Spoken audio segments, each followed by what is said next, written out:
আজকে আমরা কাজিনরা মিলে যাচ্ছি মুভি দেখতে। তো আপনারা গেস করে ঝটপট কমেন্ট করে ফেলেন যে আজকে আমরা কি মুভি দেখতে যাচ্ছি। আমি আপনাদের 3টা অপশন দিচ্ছি, 1 বরবাদ, 2 দাগি, 3 জঙ্গলি। আমাদের শো টাইম হচ্ছে রাত 15টায় আর আমরা এখন 7:30 বাজে বের হচ্ছি বাসা থেকে। আমাদের আসলে আরেকটু আগে রওনা দেওয়া উচিত ছিল। তো যাই হোক, অন্য সব সময়ের মতো আমরা মেয়েরা যাচ্ছি গাড়িতে আর ছেলেরা যাচ্ছে রিক্সায়। আর এই তো কিছুক্ষণের মধ্যে গেলাম পৌঁছে। এরপর গাড়ি থেকে নেমে সনি স্কয়ারে আমরা নিচ্ছি এন্ট্রি। এর মধ্যে ছেলেরাও চলে আসছে। ইনফ্যাক্ট ওরা রিক্সায় আমাদের আগেই পৌঁছে গেছে। তো সনি স্কয়ারে ঢুকে দেখি খালি মানুষ আর মানুষ। এর মধ্যে আমরা পেয়ে গেলাম দাগির পোস্টার। আর অ্যাজ ইউজুয়াল আমি দাঁড়িয়ে গেলাম ছবি তোলার জন্য। তো আমি লিমনকে বলছিলাম যে মুভির শুরুটা কোনোভাবেই মিস করা যাবে না, তো চলো তাড়াতাড়ি। তো আমরা সবাই খুব তাড়াহুড়া করে যাচ্ছিলাম হলের দিকে। আর এত তাড়াহুড়ার মধ্যেও আমাদের কিন্তু ছবি তোলা মিস নাই। তো ছবি তুলে এসে আমরা দেখি হলে ঢোকার এক বিশাল লাইন। কি আর করা, আমরাও সবাই সিরিয়ালি দাঁড়িয়ে গেলাম লাইনে। আর লাইনে দাঁড়িয়ে লিমন কি শুরু করেছে আপনারাই দেখেন। আমরা লাইনে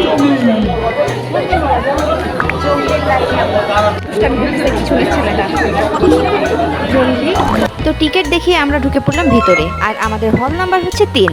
তো আমরা সবাই একটু ফাস্ট যাওয়ার ট্রাই করতেছি, যেহেতু অলরেডি আমরা লেট করে ফেলেছি।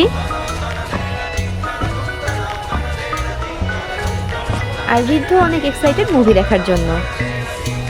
তো আমরা চলে আসছি 3 নাম্বার হলে। আর এসে দেখি তখনও শুরু হয়নি মুভি। আর এটা দেখার পর এই হচ্ছে আমার রিয়াকশন। হলে ঢুকে সিট খুঁজে নিয়ে বসে পড়লাম আমরা। আর এই যে আমাদের পাশে আমাদের কাজিনরা তুলছে সেলফি। তো এখন অপেক্ষা মুভি শুরু হওয়ার। তবে এখনো অনেকেই আসছে। তো এরপর শুরু হলো মুভি।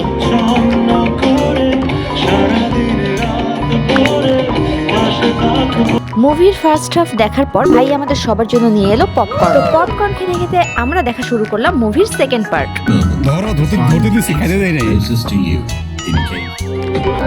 মুভিটা আমাদের কাছে খুব বেশি ভালো লাগেনি, আবার তেমন একটা খারাপও লাগেনি। তবে মুভির গানগুলো আর গানের দৃশ্যায়ন ছিল খুবই সুন্দর।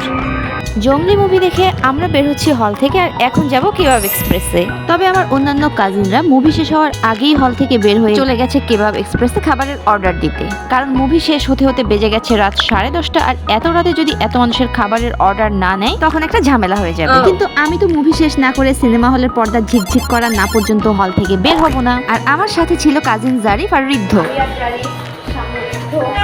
তো আমরা হেঁটে হেঁটে চলে আসলাম কেবাব এক্সপ্রেসে। আর এসে দেখি অন্য সব সময়ের মতোই অনেক ভিড়। যেহেতু আমাদের গ্রুপটা একটু বড়, তাই এখানে আমরা 3টা টেবিল পাশাপাশি একসাথে লাগিয়ে বসেছি। আর আমাদের ঠিক পাশেই ভাজছিল গরম গরম পরোটা। আর এত কথার মাঝে আপনাদেরকে এখানে আসার উপলক্ষটাই বলা হয়নি। আজকে হচ্ছে আমার মামা মামির ম্যারেজ অ্যানিভার্সারি। আর সেই উপলক্ষে মামা মামি আজকে আমাদের সবাইকে খাওয়াচ্ছে। ফের কাকের মতো তাকিয়ে আছে পরোটার পানে।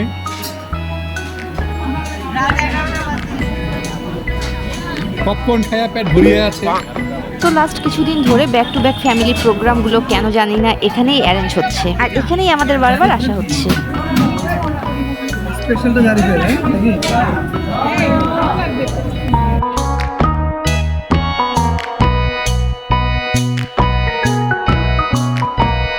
তো এক এক করে আসতে শুরু করেছে আমাদের কাবাব, কিন্তু পরোটা এখনো আসেনি। কাবাবে কাবাব, আর কোনটা? শুধু কাবাব আর কাবাব। এরপর চলে এলো গরম গরম পরোটা, কিন্তু পরোটা এত বেশি গরম ছিল যে ছেড়াই যাচ্ছিল না। আর এই হচ্ছে লিমনের গরম পরোটা খাওয়ার টেকনিক। আর গরম গরম কাবাব আর পরোটা খাওয়ার পর ঠান্ডা ঠান্ডা পানীয় খাওয়া তো ম্যান্ডেটরি। তো ব্যাক টু ব্যাক এখানে আসার কারণে এখানকার ওনারের সাথে আমাদের একটা পরিচিতি তৈরি হয়েছে। আজকে উনি টেবিলে এসে জিজ্ঞাসা করছিল যে খাবার কেমন ছিল। আর ঋদ্ধর সাথে ওনার বাইরের দেশে শেফ ক্যারিয়ারের জার্নি শেয়ার করছিল। আর এরপর ঋদ্ধ ইন্সপায়ার্ড হয়ে ওর এইম ইন লাইফ নিয়ে কনফিউশনে পড়ে গেল। তো সব খাবার দাবার সাবার করে আমরা উঠলাম টেবিল থেকে। এখন বের হচ্ছি। এই যে আমার আরেক কাজিন তাফিম। তো লাইন ধরে আমরা আগাচ্ছিলাম বের হওয়ার জন্য। আর এমন সময় কাবাব এক্সপ্রেসের ওনার আমাদেরকে বললেন, তো রেস্টুরেন্ট থেকে বের হয়ে আজকের মতো সবাইকে বিদায় জানিয়ে আমরা উঠে পড়লাম রিক্সায় আর রওনা দিলাম বাসার উদ্দেশ্যে। বাসায় যেতে যেতে আমাদের বেজে গেল রাত 12:15। তো আজকের মতো এই পর্যন্তই। আর দেখা হবে নেক্সট ভ্লগে। Goodbye.